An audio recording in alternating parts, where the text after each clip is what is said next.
Allahumma sholli ala Muhammad rasulihil karim wa khatamun nabiyyin. Assalamualaikum warahmatullahi wabarakatuh. Waalaikumsalam. Alhamdulillah walladzi arsala rasulahu bil huda wa dinil haq liyudhhirahu 'alal dini kulli wa kafa billahi syahida. Asyhadu an la ilaha illallah wahdahu la syarikalah wa asyhadu anna Muhammadan abduhu wa rasuluh. Allahumma shalli wa sallim ala sayyidina wa maulana Muhammadin wa ala alihi wa sahbihi wa barik wa sallim ajmain. Subhanaka la ilma lana illa ma 'allamtana innaka antal samiul hakim. Rabbi shrah li sadri wa yassir li amri wahlul 'uqdatam min lisani yafqahu qawli. Amma pertama-tama yang langkah utama sumangga panjenengan sedaya kawula dherekaken tansah muji syukur dumateng Allah Subhanahu wa taala ingkang sampun paring kathah kenikmatan ingkang katampi dening panjenengan sedaya lan kawula pribadi antawisipun nikmat iman Islam lan sehat sehingga dumugi insyaallah punika kita tasih dipun paringi kegiatan, dipun paringi kesempatan, dipun paringi umur panjang, saged pinanggih malih, saged silaturahim. Sepingi bulan Januari niku fakun ya margi wonten peraturan saking pemerintah, mboten kenging ngawontenaken kegiatan napa mawon. Terus alhamdulillah niki berkah rahmatipun Gusti Allah kita saged pinanggih malih, saged ngawontenaken pengajian rutin kados biasanipun. Sholawat salam kita limpaaken dumateng Nabiullah Nabi Muhammad sallallahu alaihi wasallam, dumateng keluarga, dumateng para sahabat, para tabi'in, tabi'ina, para syuhada lan sholihin, lumampah dumateng kita ingkang dados pandhaipun ingkang tansah istiqomah nderek dumateng ajaran sunah-sunahipun, boten namung ngajeng-ajeng syafaat saha pitulunganipun awit saking dunya dumugi ing akhirat benjang. Bapak Ibu ingkang kawula hormati, dene menawi kita menggalihaken Ahmadiyah kok ketone biasa-biasa saja seperti ini. Niku sing dados penggali kula niku nggih. Untuk bangkit aja kelihatannya kok susah, abot. Ananging menawi kita mempelajari, memahami saestu tentang tarikh Islam utawi sejarah agama Islam. Dados sasampunipun Kanjeng Nabi Agung sedo niku agama Islam itu akan berdiri tegak, akan mencapai kejayaan kirang langkung 300 tahun tapi 3 abad. Nah, nikilah ingkang dipun ramalaken dening Kanjeng Nabi niku generasi yang terbaik. Lan zaman seniki saat agama Islam mengalami kemunduran niku Gusti Allah niku tetap paling welas asih dumateng umat manungsa kanthi ngutus para mujahid ingkang selalu mempertahankan kesucian dan kemurnian agama Islam. Dene hadis ingkang sering disampaikan teng forum-forum pengajian Ahmadiyah khususipun niku saking hadis riwayat Abu Dawud ingkang kirang langkung Bismillahirrahmanirrahim. Innallaha yab'atsu li hadhihi ummati ala ra'asi kulli min atin min sanatin yujadidul loha dinaha. Sesungguhnya Allah itu akan membangkitkan untuk umat ini pada permulaan abad orang yang akan memperbaharui agama baginya. Menawi kita katosaken saya itu bahwa hadis niki selalu teng pundi kemawon pengajian itu kadang-kadang apa disampaikan teng kaum Ahmad bahwa meyakini betul setelah Kanjeng Nabi Agung Sayyidun itu pada diterusaken dening para mujahid untuk menjaga kesucian dan kemurnian agama Islam. Niku terbukti 3 abad berturut-turut sesampunipun Kanjeng Nabi Agung Sayyidun niku agama Islam leres-leres mengalami kejayaan, benar-benar mengalami kemenangan. Nah, generasi yang paling saya niku di antawisipun generasi tabi'ina ingkang dipun sabdaaken dening Kanjeng Nabi Muhammad sallallahu alaihi wasallam wonten ing hadis riwayat Bukhari lan Tirmidzi antawisipun khairu ummati qarya sumal ladina yalunahum. Generasi yang terbaik ialah generasi yang terbaik adalah generasiku lan generasi berikutnya dan generasi berikutnya lagi. Lalu sesudah itu akan datang orang-orang yang menyombongkan diri karena banyaknya harta dan suka pada kegemukan. Terus setelah agama Islam mencapai kejayaan, mengalami kemenangan yang hakiki selama 3 abad, niku agama Islam pada mengalami kemunduran yang sangat jauh dari apa yang diajarkan oleh Rasulullah.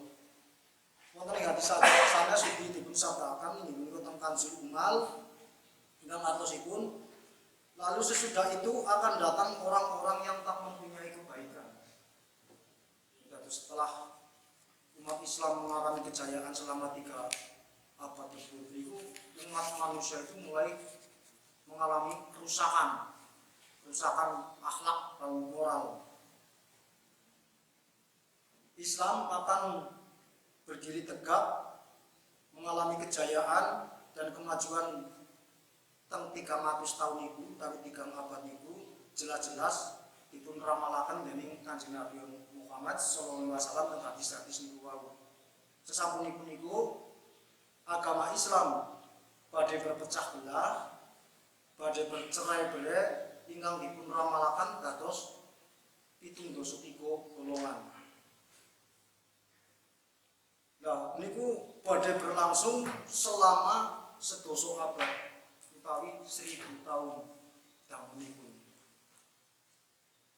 Wonten ing Al-Qur'an dipun jelasaken nggih menika teng Al-Qur'an surat As-Sajdah ayatipun ayat gangsal. Gusti Allah paring pangandika Bismillahirrahmanirrahim.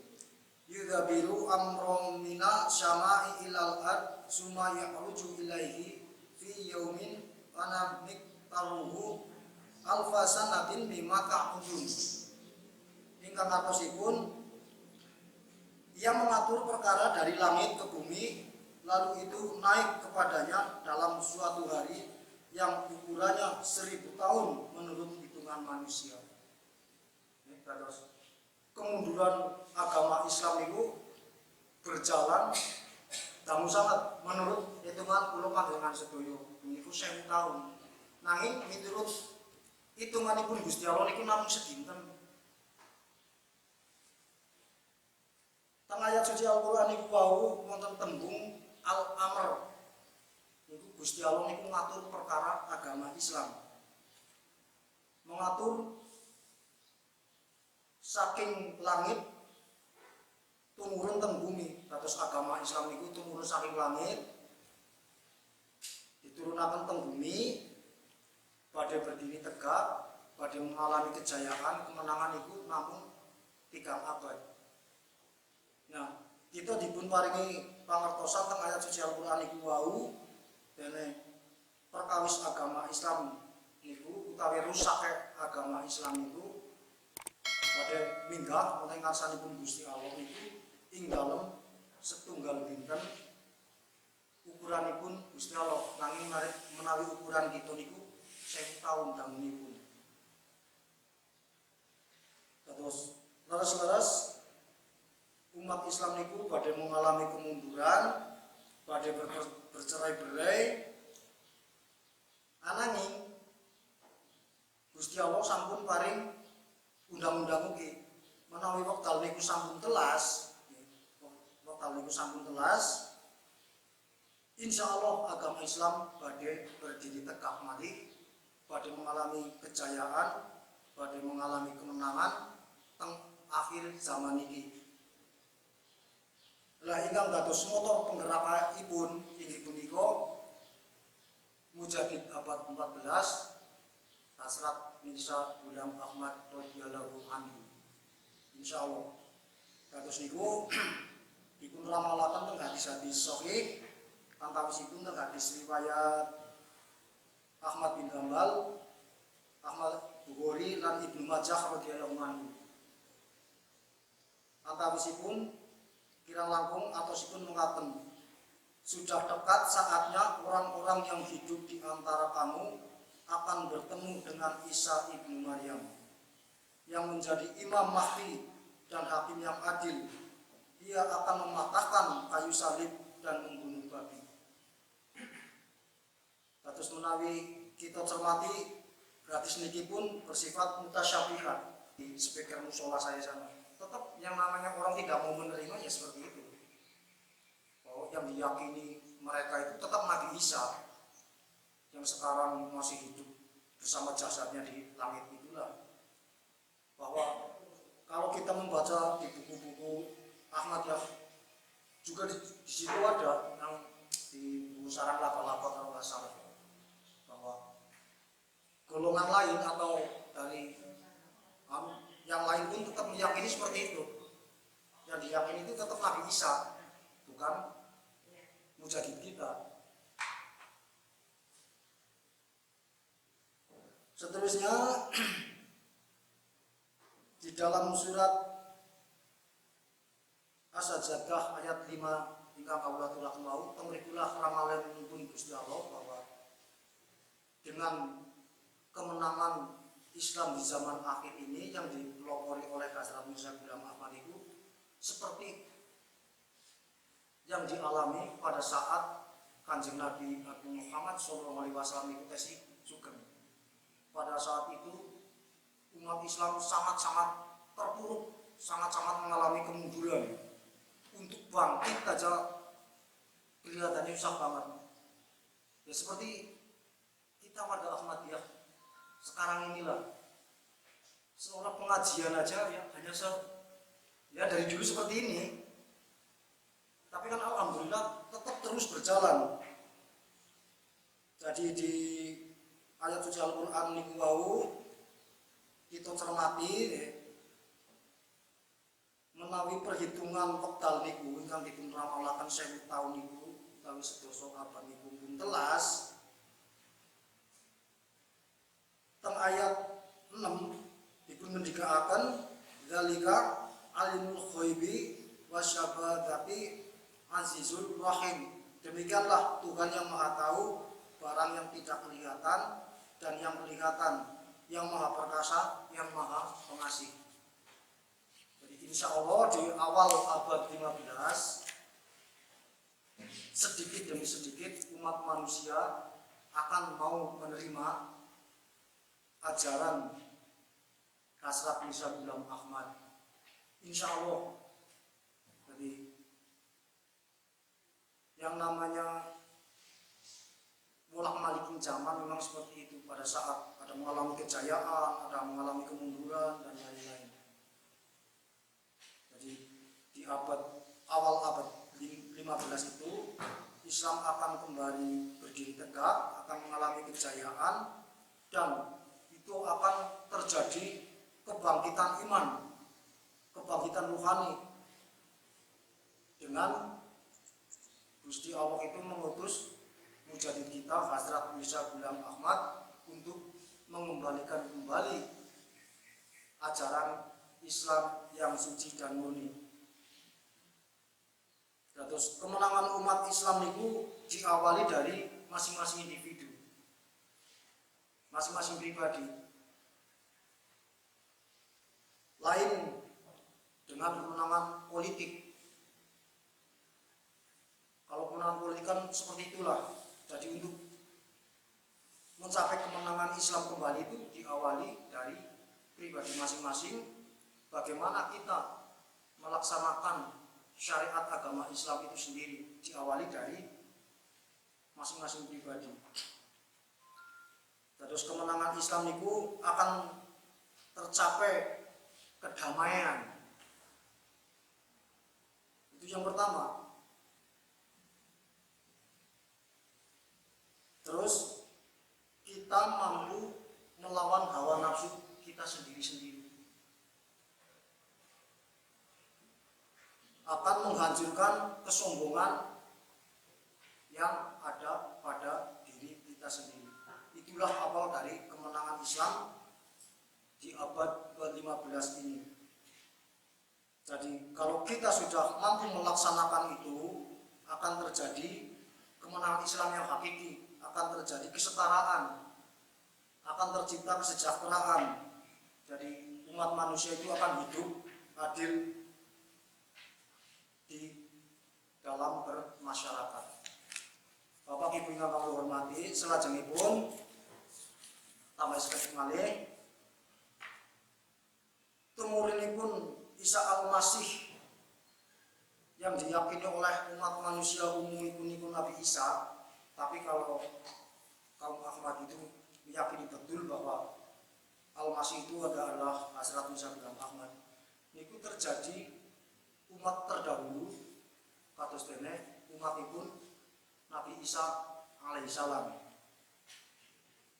Pada saat itu umat Nabi Isa masih mengharapkan tumurunnya Nabi Ilyas. Semua umat Nabi Isa itu mengharapkan Nabi Isa akan turun lagi ke bumi. Tapi nyatanya sampai zaman Nabi Muhammad, sampai dituliskan para mujahid sampai mujahid 14, Nabi Ilyas enggak dan tak pernah akan turun lagi ke bumi. Karena yang diramalkan itu Nabi Ilyas itu adalah ya seperti tadi yang saya ceritakan itu manipis kepada Nabi Isa itu sendiri. Jadi Bani Israel pada saat itu memang sangat-sangat mengharapkan turunnya Nabi Ilyas yang kedua.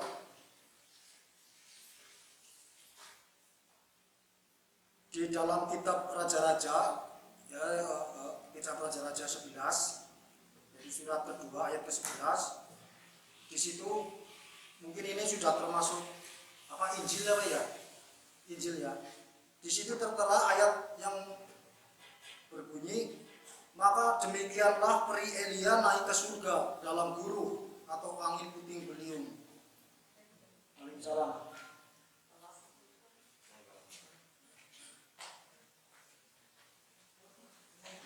Jadi pada ayat ini pun Bani Israel masih tetap meyakini yang akan turun ke bumi itu Nabi Ilyas yang kedua. Padahal Nabi Ilyas itu sudah benar-benar sudah sedok. Jadi itu jelmaan dari Nabi Ilyas tadi.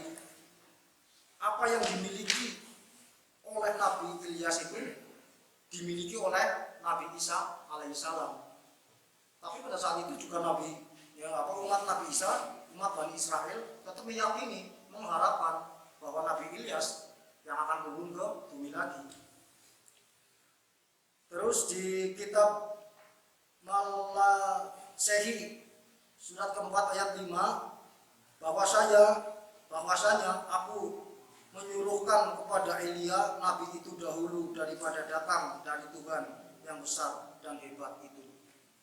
Nah, jadi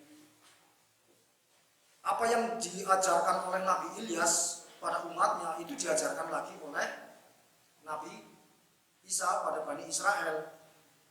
Tapi kekeliruan umat manusia itu zaman dulu sama zaman sekarangnya sama, pemahamannya sama. Dan yang terakhir saya ambil dari Matius surat ke-17 ayat 10.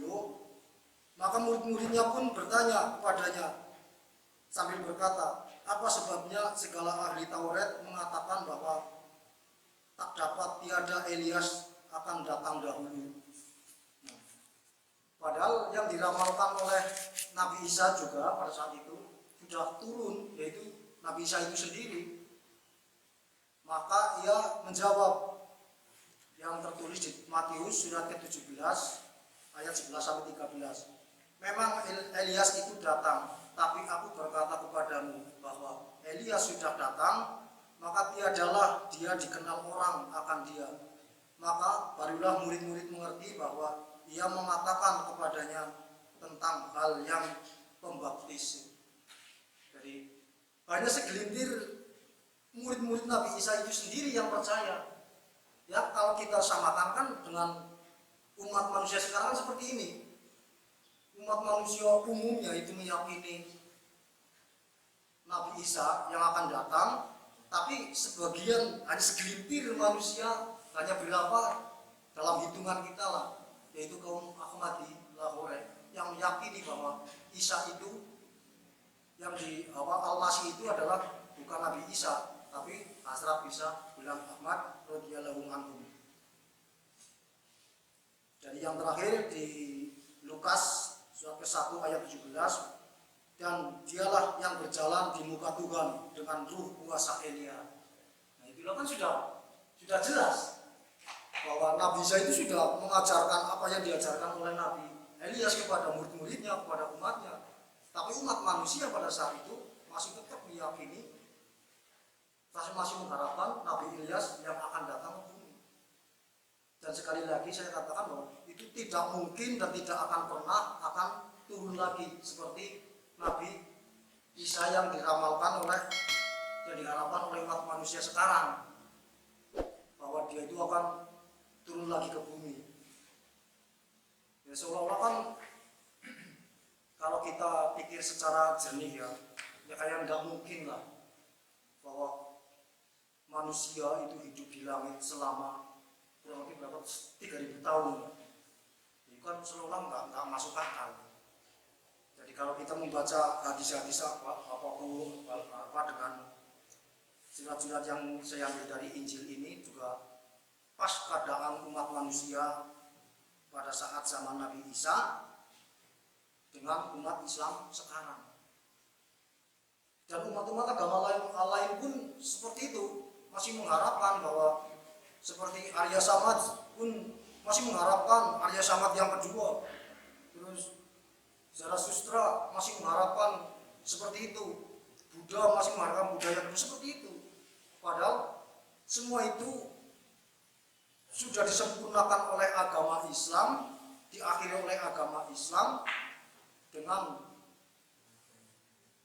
mengutus Nabi Muhammad sebagai nabi terakhir. Setelah itu sudah nggak ada wahyu nubuatnya sudah terputus, Nabi sudah nggak akan mengutus Nabi lagi, hanya seorang mujadid. Tapi kesalahan umat manusia menganggap bahwa semua itu akan terjadi. Mungkin hanya itu yang bisa disampaikan. Apabila ada kekeliruan itu dari kebodohan saya, apabila ada benarnya saking kesanipun Gusti Allah, mugi-mugi napa ingkang kawula aturaken saged nambahi wawasan kula lan